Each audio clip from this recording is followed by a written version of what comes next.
Hello, welcome to the weekly economic snapshot. The Congressional Budget Office recently released its latest Budget and Economic Outlook, which projects federal spending, revenue, and the budget deficit over the next decade. A lot has changed, particularly with tax policy and immigration, since its previous report in January 2025. Comparing the projections made last year with the new ones gives us a way of seeing the cumulative impact of these changes. The short answer is that the federal budget picture, which wasn't good a year ago, looks a bit worse now. And I think our deficits may end up being a little larger than what the CBO is forecasting.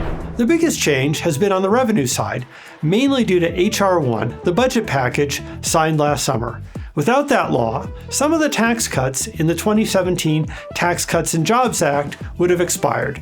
Those were made permanent, and some additional tax cuts were added.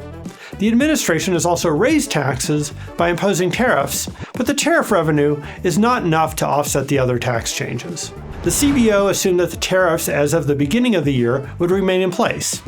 However, the Supreme Court ruled against the administration's use of the International Emergency Economic Powers Act. The White House will use other authorities to impose tariffs. They will not be exactly the same, but I think it's reasonable to assume that they'll be similar. The CBO is required to make projections based on the law as written, and some of the provisions of H.R. 1, such as the tax deductions for some tip and overtime income, are scheduled to expire after 2028. If those are extended, revenue will be a bit lower. The CBO is expecting the tax cuts to act as a fiscal stimulus and is projecting the economy to grow by 2.2% in 2026 compared with 1.8% in its previous forecast. Compared with a year ago, the CBO is now projecting slightly less federal spending. The main factor is the reduction in Medicaid eligibility made in H.R. 1. There are also cuts to supplemental nutritional assistance, the program formerly known as food stamps, student loans, and subsidies to purchase insurance on the Affordable Care Act marketplaces. Those are partly offset by increased projected spending on interest payments. The net effect is larger federal deficits, though exactly how much varies by year. The cumulative increase in projected federal borrowing over 2026 through 2035 is $1.4 trillion. Now, it is not always a bad thing for the federal government to be borrowing. Indeed, it can be very beneficial in an economic downturn. Since the economy grows over time, the government can sustain some borrowing without increasing the debt to GDP ratio.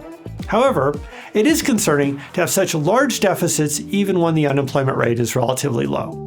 The main macroeconomic impact of this is higher long-term interest rates, because when the government borrows, it is tapping into the same pool of global savings that finances mortgages and business investment. Another worry would be the risk that the government might be tempted to force the Fed to finance its borrowing. That could lead to a serious inflation crisis, and preventing that is one of the reasons why economists think that the Fed's political independence is so important. Thanks for watching. We'll see you next week.